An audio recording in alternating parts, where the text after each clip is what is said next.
you see that there's no crisis, as you say, do you feel that the judiciary is under attack? The judiciary is not under attack. Right. As far as I'm concerned, under the Constitution, the judiciary is accountable for the decisions that we make.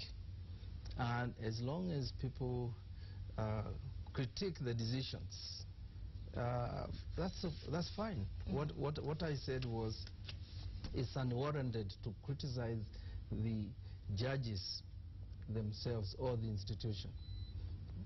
Take, for example, the petition, the election petition.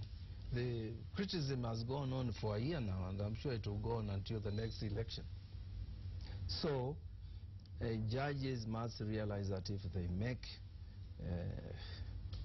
decisions, those decisions are going to be criticized, and rightly so, because we are accountable for the decisions we make. So, as far as I'm concerned, is a great expression of freedom of speech. That's how I see it. You said even idiotic or unconstitutional orders by the courts must be obeyed. Yes. The parliament has said, no, we will not. So when do we get to? Well, the position is, very clearly, the position is that judges in making decisions make mistakes. But when they make those mistakes, that is the law, that's the decision. And the only way you're going to change it, according to the Constitution, the law, as far as I know, is to either go to the same judge and have it reviewed, or appeal against the decision. It will be a subversion of the Constitution, the overthrow of the Constitution and the rule of law. If, for example, okay, you basically said that that decision, I'm not going to obey it, the consequences are dire in my opinion. And that's why the courts are created that way, that if you are aggrieved, you go and review or you appeal.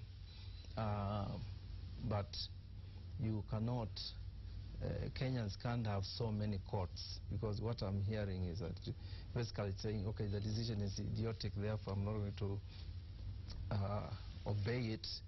This decision is okay, I'm going to obey it. That is a recipe for disaster. But the people who are saying this are lawyers. They are very senators, the speaker, all those, Makonnen, Kindiki, all those are lawyers. What are we and I supposed to take? Well, I think the Law Society is dealing with them, so that's, as far as I'm concerned, but as I have said, as a judge, I've had simple cases where the law is very clear and the lawyers try to make it as clear as mud. So that's the nature of advocacy sometimes. And I'm sure the senior lawyers like Wako, Orengo, all those senior counsels will come up and basically say what the law is. Okay.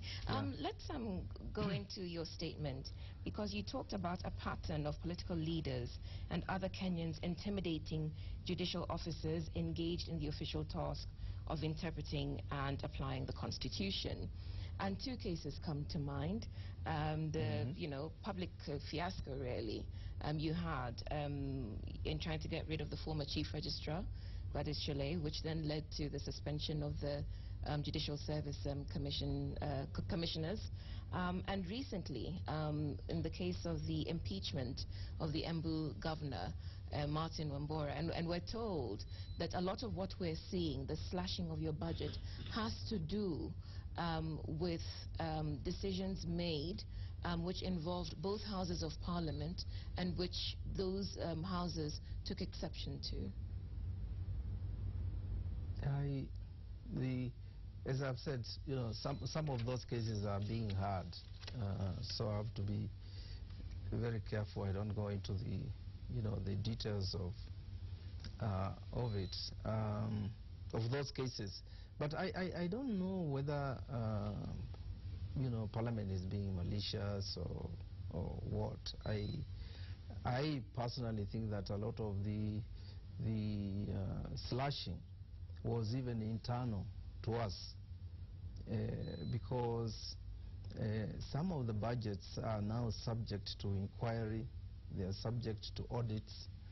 I can give you an example of the court in Lodwar, which was supposed to be constructed at the cost of 816 million shillings, when actually the actual cost should be 300,000. And so when you hear people saying that we are not absorbing the resources, internally we basically said we couldn't do that because there are investigations into the contracts and so forth. So all I'm saying is that I don't think there's any malice. What I see is just debates. Really? Yeah. I mean, listening to you, and I have quietly listened. Yes, I know you've been quietly listening. You don't seem to believe me, but absolutely, the disbelief is written all over my face, because you don't want to call a spade, I think, because you have listened to those politicians and their attacks on the judiciary. Yes. Some, in fact, let me quote Duale, leader of majority in the House, at a press conference the other day, saying, we are going to introduce specific motions to discuss individual judges. There's a very vicious attack on your bench, on the judiciary. There have been other claims. In fact, Father Duale said that some of those judges have joined those members of the Judicial Service Commission, corrupt members of the Judicial Service Commission. That's not a small attack. You want to say the judiciary is not under attack? Well, and just, whitewash that? No, I'm not whitewashing it. It's just that if people say stuff that I think is untrue, I don't respond to it. And I don't want to glorify such attacks myself. That's my view. But in my statement, I basically said it's unwarranted and unacceptable, because... So we're agreeing, because earlier on when I asked you the same question that David is putting to you, you didn't think the judiciary was under attack. So now you're agreeing that the judiciary is, in fact, under attack. I mean, those attacks did not shake you. They were exceeding the limit. I said right from the beginning, that I come from a position that the judiciary is going to be attacked. People are going to basically challenge certain decisions. They are going to critique them. And I am convinced that that's a good thing. Right. So is the judiciary under attack now, yes or no? Clear answer. Well, the judiciary is not under attack. It's members of parliament being critical about certain decisions, and they are, that's their right.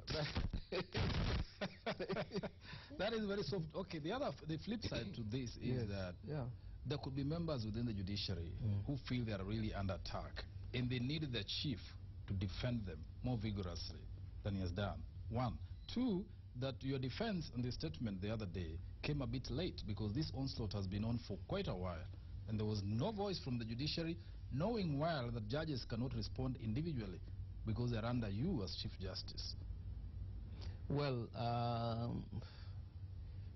again, we can't respond to all the critique.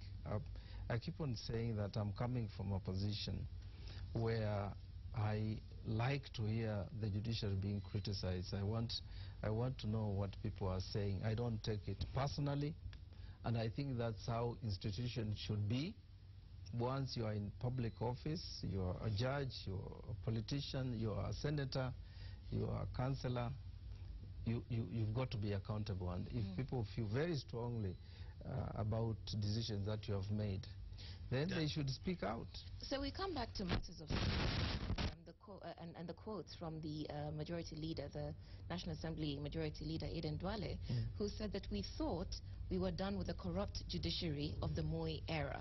And you say you welcome the criticism, is what you want to call it, because of the the judiciary. Because the but judiciary should is you corrupt. should you not be, as the Chief Justice, making every effort possible to draw a line between the judiciary of the old and the new? I think we've drawn that line very clearly in our transformation, unless people don't see it. Well, clearly they don't. Well, maybe the politicians don't. The ordinary people see a lot of the stuff that ordinary people will complain about access to justice, the delivery of justice. In announcing that you were coming on the show, the messages started pouring in about people, you know, with court cases dragging on for years. Yeah, but we can talk about the issue of, you know, backlog. We can talk about figures of what we've done. We didn't expect to succeed within a year. You don't transform an institution like the judiciary within 2 years. But I know that we are on the right track. And the reason why we get criticized is because we've given the facilities for that. We have the office of the judicial ops person. We have given people the SMS number. I mean, a number that they can SMS us. A hotline. Hotline. We've the social media. We're active in it. If a magistrate is not sitting in Kibera, we get to hear it very quickly. So there is access also to the people criticizing what the judiciary does, which wasn't there before, and they are using it, and it's very healthy. So I don't see that as people not appreciating that we're doing a good job, but people basically telling us that we could do better. We could, okay. you know. But you believe the judiciary is corrupt? It is, yeah. It's we've been dealing with issues of corruption. You know, it's in fact this year is going to be our main focus. So, any radical measures to curb that? Because knowing they are corrupt, and you are the one who really is presiding over that corruption, what are you doing about it? I'm presiding over corruption. Well, one thing that we've done, which is novel, is that the Judicial Service Commission has come up with its own investigatory unit, so that we can actually control that. Because in terms of corruption, sometimes you rely on other state, you know, institutions, and they might not always give you the right information. They might be protecting some people. You know, this country, you know, has an invisible government. That's cartels, and they're everywhere, in the judiciary, in the executive, in parliament. Corruption is deeper than we think. Okay. Yeah. We'll take a break now. This is Cheche, live on Citizen TV. Chief Justice Willy Mutunga is our guest this morning. Your questions for him are welcome on SMS number 22422 or Twitter. The handle is Cheche _TV.